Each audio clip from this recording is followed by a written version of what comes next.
Halo guys, welcome back to my channel bareng gue Juli Ekspor. Sekarang gue lagi di Soekarno-Hatta Terminal 2. Kita mau berangkat ke Pontianak. Jadi Pontianak ini tuh sebenarnya untuk nyamperin salah satu temen gue yang udah closing ekspor. Jadi gini ceritanya. Temen gue si Endo ini, itu dia keluar sekolah dari SMA 1. Jadi waktu dia naik SMA 1 ke SMA 2 tuh dia berhenti. Dia keluar kenapa? Ini tukang berantem, jadi tukang gebukin anak orang. Bandelnya minta ampun, dia pindah sekolah, dia berhenti lagi di sana. Intinya sih, zaman itu sih dia selalu dibilang sama guru-guru kayak, lu nggak punya masa depan, mau jadi apa sih, lu berantem mulu dan lain sebagainya. Tapi gue ngeliat kerja keras, self improvement, kayak kita harus berubah jauh lebih baik dari hari ke hari. Pribadi kita, pemikiran kita, kerja keras kita, akhirnya itu membuktikan bahwa akhirnya Endo, teman gue ini berhasil sukses untuk bisa jadi eksportir pinang di Kalimantan Barat.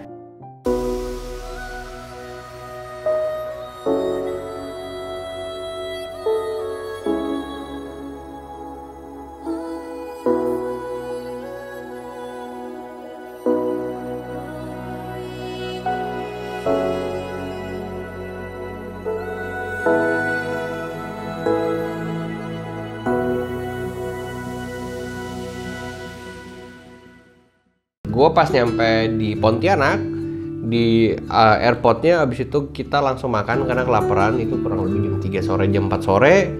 Nyampe Mantul.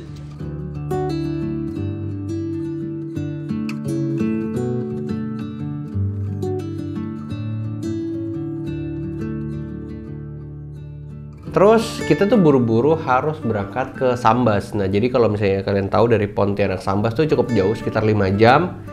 Jadi gue bilang kayak kita buru-buru deh, karena kalau enggak kita bisa nyampe malam banget di sana. Nah jadi buru-buru berangkat, terus malam ya udah nggak bisa ngevlog karena di mobil belok-belok jalannya terus malam. Tapi perjalanannya sih sebenarnya cukup mengasihkan karena gue bisa lihat sepanjang jalan gue dari Pontianak sampai ke Sambas lewat Singkawang, itu tuh banyak banget komoditas yang bisa diolah. Dan gue ngeliat kayak itu tuh potensi buat kita bisa kembangkan. Jadi kalau teman-teman di daerah jangan ngeliat itu sebagai sesuatu yang biasa, karena gue yang udah biasa ekspor, gue yang dari Jakarta, gue ngeliat itu malah duit semua ya.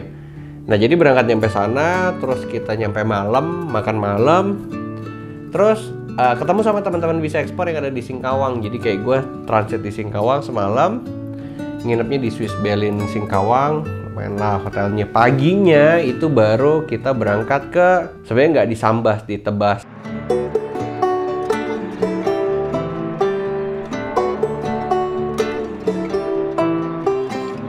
Oke, sekarang kita lagi makan di mana sih ini? Mau makan aliong. Rumah makan Aliong di daerah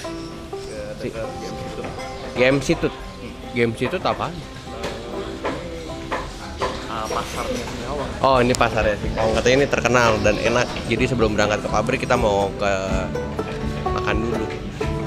Ini lu nggak boleh makan Pak, ini non halal. Tapi ada sih, ada ayamnya, tenang aja. Nanti pokoknya habis makan kita mau ke gudang. Ini barang ini nih, Raja Pinang Singkawang. Mantap gak?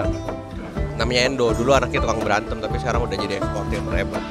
Udahlah, gue pokoknya mau makan dulu, nanti kita lanjut ke gudangnya, terus kita lihat proses stuffingnya. Bye-bye.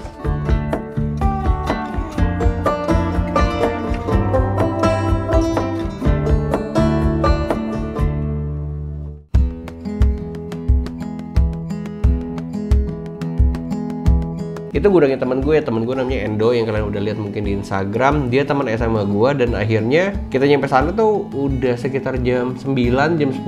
Kontainernya udah ada dan udah lagi di stuffing. Jadi yang dikirim itu pinang battle nut, pinang bulat.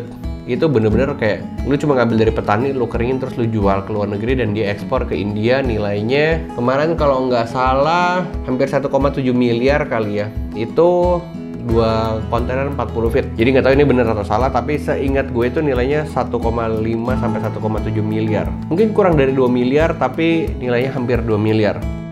Bahkan permintaannya itu sebenarnya satu pembeli itu di awal minta 10 kontainer, dan dia ini nggak serakah, dia cuma bilang kayak udah 2 dulu aja, habis 2, 4, habis 4, 5, 6 baru ke 10. Bahkan itu baru satu pembeli, udah banyak pembeli di tangan dia. orderannya udah ada, uangnya juga sudah siap dikirim, dan kalau misalnya mau dilaksanakan sih kayak bisa-bisa aja. Tapi balik lagi, semuanya harus mulai dari sesuatu yang kecil. Jadi buat gue sih sekontainer 2 kontainer kecil, dan kalian akan bisa ekspansi sampai jadi 5 kontainer sebulan, 10 kontainer, 20 kontainer, 30 kontainer, bahkan ini bisa tak terbatas sesuai dengan kapasitas kalian. Jadi kalau menurut gua kapasitas kalian ya sebotol aqua, ya airnya bisa ditampung sebotol aqua. Makanya buat gue sih jangan ngejar airnya tapi perbesar kapasitasnya.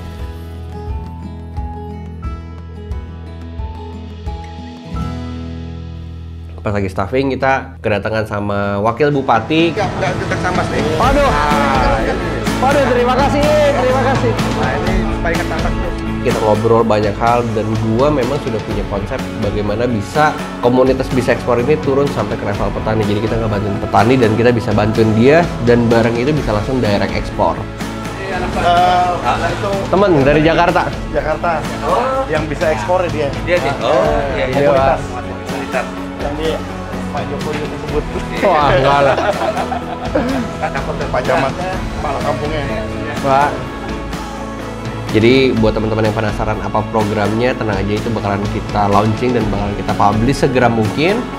Tapi untuk saat ini kita benar-benar lagi kerja keras luar biasa bagaimana kehadiran kita anak-anak muda hebat Indonesia yang bisa ekspor itu turun ke lapangan dan benar-benar bisa ngebantuin hidup petani naik level. Banyak ya, hati-hati ya di jalan ya. Ya, terima kasih. Saya belajar nih. Oh, Kehormatan lah, kehormatan disambut di tempat. Ya, terima kasih ya. Balik ya langsung. Oh iya, sekalian.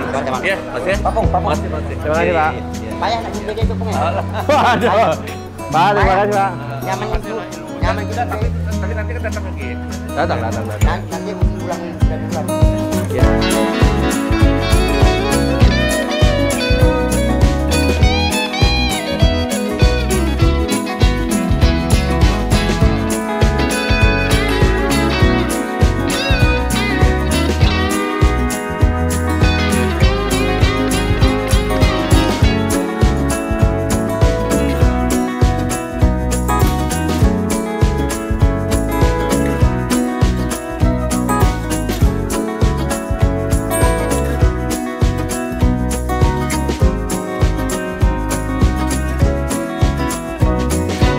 Ternyata orang yang dulu katanya bukan siapa-siapa, nggak ada harapan, anaknya bandel, tukang berantem, tapi dengan kerja keras, dengan self-improvement dari hari ke hari jauh lebih baik, akhirnya jadi eksportir sukses juga. Makanya mungkin ini jadi motivasi buat teman-teman semua bahwa tidak ada yang tidak mungkin.